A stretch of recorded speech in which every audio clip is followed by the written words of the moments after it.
beberapa rekan saya di balik layarnya adalah ada pengawas partisipasi yang lahir dari Bawaslu sendiri. Ya, kami terlahir dari NPP, Sekolah Kader Pengawas Partisipasi. Angkatan 3 kami ini udah dimulai dari 2018. Kebetulan SKPP sendiri ini sudah dijalankan dari 2018 dan angkatan ketiga. Mohon maaf teman-teman, kelihatannya saya gugup karena saya di samping saya ada presiden PBB jadi saya gugup ya teman-teman. Kayak kalau dalam podcast ini saya boleh tanya ya. Boleh sekali. Kira-kira Kak Ira pernah coblos presiden dulu. Jadi Kak ini termasuk golongan putih atau memang wajib coblos? Kalau dulu tuh mungkin karena kecil sih, jadi memang coblosnya. Terus Kak Ira punya pemahaman apa maksudnya di kira-kira itu pemilih apa sih? Oke. Kalau pemilu, kalau dari kakaknya sih pemilihan umum berada ke suara rakyat yang paling lebih tahu sih. Iya, oke. Jadi pemilu itu pemilihan umum berarti suara rakyat yang paling penting di sisi. Jadi ketika misalnya ada pemilu, entah itu pemilihan DPR atau misalnya dia dan lain sebagainya. Jadi kalau saya beda jadi kayak menurut Kaya integritas pemilu di Indonesia ini integritasnya sudah berapa persen ya? Kalau integritas sih, kalau dari kita mungkin kayak 70% sampai. Jadi kalau misalnya di dalam soal kalau misalnya pemilu tuh banyak tuh kayak orang lebih kayak dia berani kayak orang lebih kayak coblos orang yang mau calon gitu kan dan sebagainya. Jadi kalau misalnya kita bingung gitu. Saya juga awal. Ini bingung sekali. Kayak ini awal banget kalau kayak ya saya bilang tadi kayak itu bilangnya 70% jadi 30% masih ada keraguan nih kawan-kawan. Terus menurut Kaira pernah dengan money politik? Ada nggak pernah? Pendapat Kaira soal money politik apa nih? Kalau misalnya soal money politik itu lebih kayak apa sih, banyak kayak tim ses gitu kan, tim sukses. Jadi kemudian kalau misalnya banyak orang yang jadi tim ses tuh lebih kayak dikasih segini, bikin kayak gerakan-gerakan misalnya dia bantu untuk bikin flyer, caption dan sebagainya. Jadi intinya calon yang bakal calon jadi pemimpin itu dia sudah dapat kayak dukungan dari masyarakat gitu. Jadi itu mungkin beda lebih ke gerakan tim sesnya. Oh jadi beta kasih tahu saya mungkin kayak juga awal. Jadi money politik ini yang mungkin sobat-sobat lapangan juga kita ketahui bersama yaitu program tim sukses untuk mendapatkan suara dari ya bisa dibilang kecurangan ya balik dan menutup tangan menutup tangan dengan menutup suara rakyat memilih pemimpin supaya jadi ya, gitu. Ada nih meme-meme yang bagus dalam kita bisa bilang money politik ini contoh nih Contoh kemarin si partai Padi kasih beta 500.000 tapi Kaira 300.000. Menurut tanggapan Kaira antara 300.000 dan 200.000 ini gimana? 300 atau 500 nih? 200 ya? 500 dan 300 gimana nih maksudnya? Kenapa ada yang bisa dapat 500, kenapa ada yang bisa dapat 300? Maksudnya dalam tanggapan masyarakat lah Kaira tuh gimana? Jadi kalau menurut beta kalau sampai kayak pasti ada lah namanya politik itu ada kayak pembagian 500 sampai sejumlah kayak gitu. Tapi kalau menurut beta pasti kalau misalnya ada yang dapat 500 mungkin powernya dia lebih kalau menurut beta. Jadi dapetin suara yang segini-gini banget. Terus kalau misalnya yang jumlah yang kayak 300-an soalnya kan kita agak bingung-bingung juga di politik. Jadi kalau menurut beta mungkin kayak yang fee yang sedikit tuh mungkin kinerja dia cuma kayak sekedar Oh iya teman-teman, mungkin Kaira juga masih belum tahu maksudnya money politik ini kecurangan untuk dapetin suara. Contohnya saya beli suara Kaira tuh harganya 300.000 aja. Tapi suaranya 300.000-nya ini dikasih satu kali aja, tapi berpengaruh 4-5 tahun ke depannya. Jadi waduh sekali nih bangsa kita tergantung dari 300.000 apakah 500 ini. pemimpinnya ini bagus atau tidak, kayak gitu. Terus adakah kecurangan-kecurangan yang pernah terjadi di lingkungan sekitar atau memang terjadi di kehidupan Kaira terkait dengan pemilu? Itu paling sering sih kakak kalau misalnya bicara soal money politik sih. Jadi kalau misalnya itu bahkan kalau menurut kita pribadi ya, bahkan kayak nanti bakal ada cekcok. Misalnya kayak gini, ketika Katong dikasih untuk beli suara untuk misalnya untuk keluarga ini misalnya, berarti satu keluarga dia harus pilih yang ini gitu kan. Terus misalnya keluarga yang lain tuh dia sing pilih gitu kan, dia pilih coblesnya, itu kan pasti kayak ada cekcok gitu kan. Jadi karena dong sing satu suara. Jadi menurut beta tuh kalau misalnya sistem kayak gini yang terus menerus, akhirnya emang iya Katong sebagai rakyat yang ada suara gitu kan. Terus kalau misalnya Katong yang terjerumus atau terbawa dalam menikmati uang 300 atau 500 ini, nanti pasti kalau misalnya pemimpinnya bikin kayak yang aneh-aneh, Katong malah demo-demo gitu kan. Padahal kan Katong yang memilih, iya kan. Jadi dalam arti tuh kayak dalam arti tuh kalau misalnya sebagai Katong berani untuk memilih, berarti Katong harus pikir 2 kali untuk 300 atau 500 yang Katong dapat hari ini. Karena menurut beta adalah ketika, jadi lebih kayak Katong ini lebih kayak self reminder sih. Mungkin Katong kalau misalnya harus bicara ke orang tua soal pemilihan, Katong bakal dianggap anak kecil kayak gitu ya, padahal Katong punya hak untuk memilih, ya kan. Bagus nih pemilihan Kaira. Jadi kalau misalnya dari beta lebih kayak, apalagi soal anak muda, Katong lebih dipakai untuk jadi tim ses. Kemudian mungkin karena dong pikir powernya Katong tuh ada, misalnya kayak sesama Katong punya teman-teman yang banyaknya yang lebih dari 17 tahun gitu kan. Jadi kalau misalnya Katong dikasih kesempatan itu lebih kayak pikir lagi, lebih lihat sosok pemimpinnya itu siapa, daripada bukan uang berapa yang dia kasih hari itu. Karena satu hari iya benar kan, punya ketergantungan 5 tahun sampai ke depan. Terus kayak orang-orang yang separuh termakan sama uang ini, ya jangan jadi orang yang pendemo ketika dunia bikin kesalahan, iya kan, karena dia juga makan. Kayaknya terjadi juga di wilayah sering sekali. Oke. Waduh, keren banget nih Kaira, Duta PPLNGASI, Presiden PPLNGASI, tapi bicaranya politik ya kawan-kawan sekalian. Oh iya Kaira, ini kan lagi mau diadain pemilu serentak 2024. Kaira udah tahu belum? Iya, beta kemarin ikut survei juga. Jadi keren banget sih. Ikut survei dari perusahaan Cyrus Network. Itu juga sempat, jadi dalam isi pembahasan tuh emang bahas pemilu sih. Oh jadi iya. Kaira ini selain lingkungan ada juga bahas politiknya. Oh ya teman-teman, sampai lupa nih udah berapa menit berjalan tapi kita belum bilang tema kita hari ini apa gitu. Mohon maaf, itu kesalahan saya. Jadi temanya itu pada sore hari ini demokrasi cinta lingkungan. Dan kita bakalan sangkut pautkan pemilu dan lingkungan juga. Kak Ira punya keresahan gak sih terkait dengan pemilu terhadap lingkungan kita? Kalau keresahan sih sebenarnya bukan hanya pemilu sih, tapi lebih kayak semua aktivitas Katong tuh kan nggak soal lingkungan gitu kan. Tapi mungkin kalau misalnya sinkronkan sama pemilu pasti ada gitu. Semisal pembuatan kayak poster-poster, stiker-stiker kayak gitu kan, banner-banner dan lain sebagainya. Itu kan misalnya bikin pemakuan di pohon-pohon, itu kan kalau misalnya dipaku secara tidak langsung itu kan juga merusak pohon. Itu kalau bicara sisi lingkungannya gitu kan. Apalagi kalau misalnya senamanya kayak jadi tim sus, itu kan pasti ada ID card dan lain sebagainya. Itu kan juga plastik. Ya alhamdulillah kalau misalnya dia ini bertanggung jawab sama plastik yang dia pakai. Kalau misalnya pemilu selesai, plastik buangan bermasalah, kalau punya lingkungan juga, ya kan. Oke, sebagai millennials kita harus tetap menjaga lingkungan kita. Harus banget. Bukan siapa saja bukan pemimpin saja harus menjaga bangsa ini, tapi dari diri kita sendiri juga harus jaga lingkungan. Kita bahas apa lagi ya? Atau Kaira lagi ada pertanyaan buat saya sendiri atau teman-teman yang di balik layar? Mohon maaf teman-teman. Oke. Kalau untuk misalnya berarti kakak dong juga bakal jadi action nih power untuk pemilu 2024 nanti atau?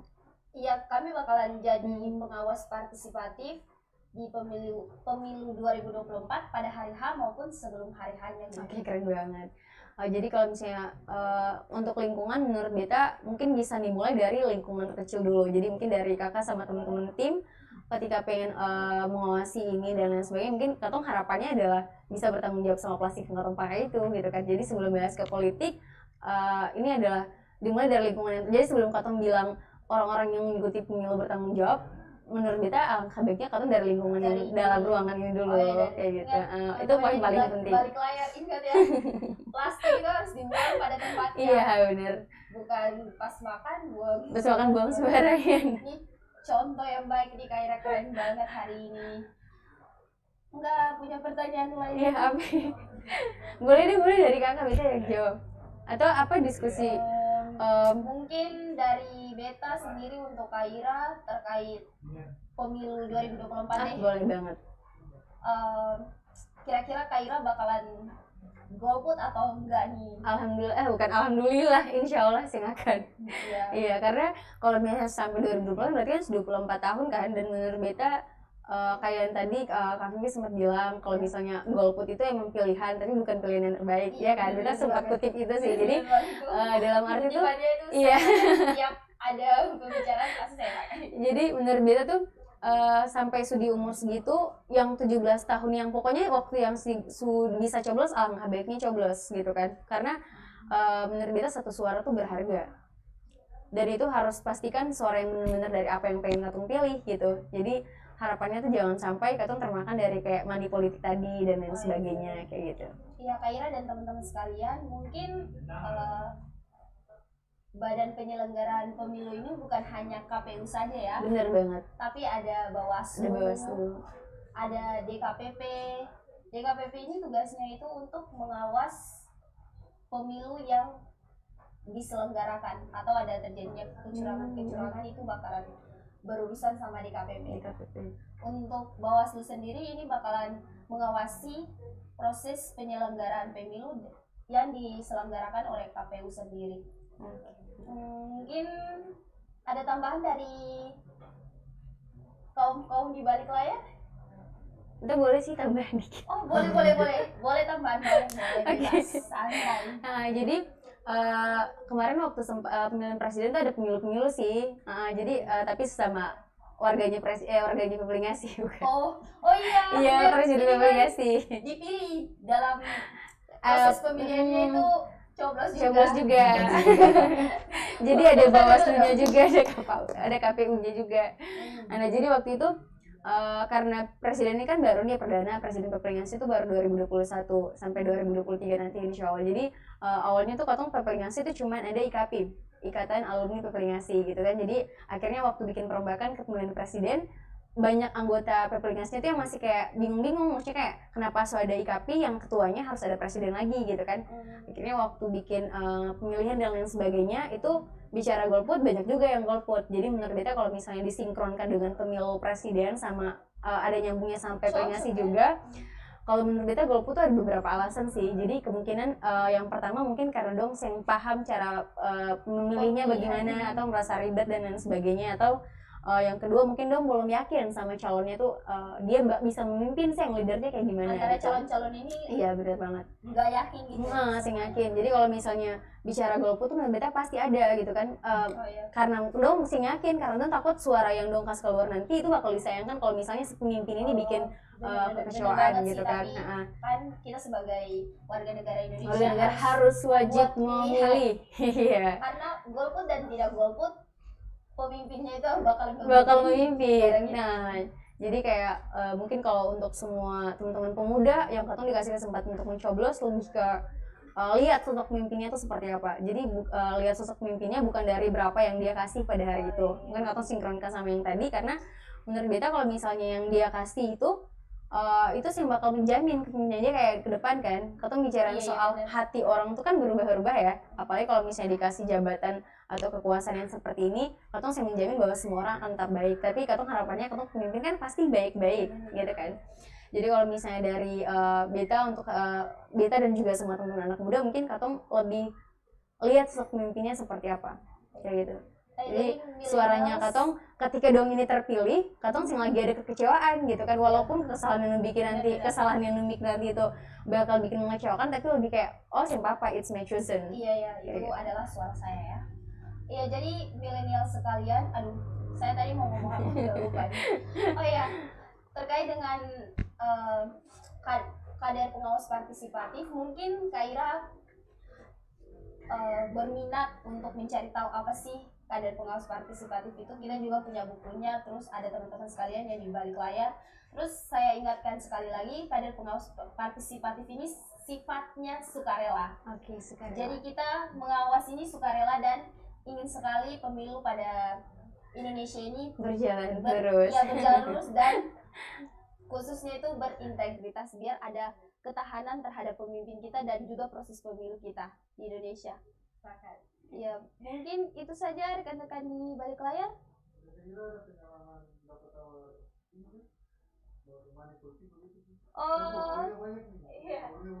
Oh iya benar.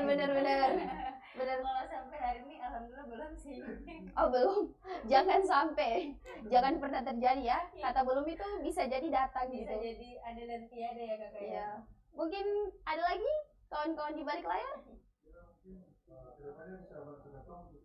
Ya, Insya Allah siap ya sekali. jadi ini adalah kawan-kawan saya di balik layar yang menyempurnakan podcast kali ini. Iya keren luar biasa. Ya, mungkin itu saja sudah. Iya, saya juga bingung ini. Oh ya, mungkin buat teman-teman yang millennials yang ada di rumah, kalau mau bergabung untuk jadi kader pengawas partisipatif boleh banget. Bakal terbuka untuk umum. iya terbuka untuk umum, mulai dari kalangan anak muda sampai ke biasanya dibilang ini pemilih-pemilih legend, sama pemilih pemula sampai pemilih legend itu boleh banget gabung di kader partisipatif ini yang diselenggarakan oleh Bawaslu sendiri sih. Kaira mungkin bisa bikin orasi lewat Instagram atau gitu supaya kita menentang hoax. Oh iya benar-benar. Oh iya benar banget kakak. Iya boleh. Ayo slogan kami tuh di SKPB itu ini makin banyak bicara makin ingat. Iya makin ngalir makin ada. Kalau boleh deh Kak Ira bikin slogannya bareng-bareng sama aku. Kalau Beta bilang SKPP, Kak Ira boleh bilang awasi, cegah dan tindak. Oke. Awasi, cegah dan Iya. tindak. 1 2 3 SKPP, Awasi, awasi, cegah dan tindak. Lagi-lagi keras banget nih. SKPP, awasi, cegah dan tindak. Oke, mungkin itu saja dari Beta, Nurul, dan teman-teman yang ada di balik layar. Kalau ada kata-kata yang kurang berkenan, mohon dimaafkan karena ini juga podcast pertama saya dan teman-teman di balik layar. Mungkin keren luar biasa. ya mungkin itu saja yang selalu saya kutip. Golput adalah pilihan tapi bukan pilihan terbaik. Gunakan suara kamu sebaik-baiknya karena suara kamu masa depan kita ada pada suara kamu 4 sampai 5 tahun ke depannya. Boleh Beta, kan? boleh. Jargonnya peperingasi. Oh, boleh. Boleh banget nih. Berbakti untuk negeri. Nanti Oh, kita boleh. peperingasinya. Oke, sama-sama. Maksudnya Beta langsung bilang sama-sama. berbakti. Berbakti untuk Oke, negeri. siap. Oke, sama-sama ya. Peperingasi. Berbakti untuk negeri. Oke, keren banget. Sebelumnya boleh ya di balik layar sama kita berdua tepuk tangan untuk kita semua. Mungkin itu saya dari Beta, Hawas 816. Selamat sore.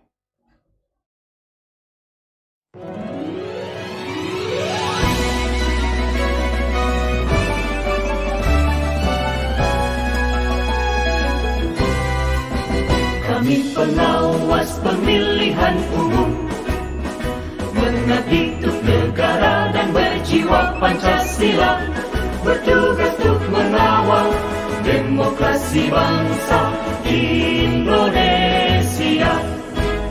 Berdasar undang-undang kami pun berdiri, wujudkan harapan reformasi. Kobar semangat kami tak akan berhenti, ayo awasi. Jujur, adil, mandiri, berintegritas tinggi, menjaga hak pilih di seluruh negeri. bersama rakyat, awasi pemilu, demokrasi maju.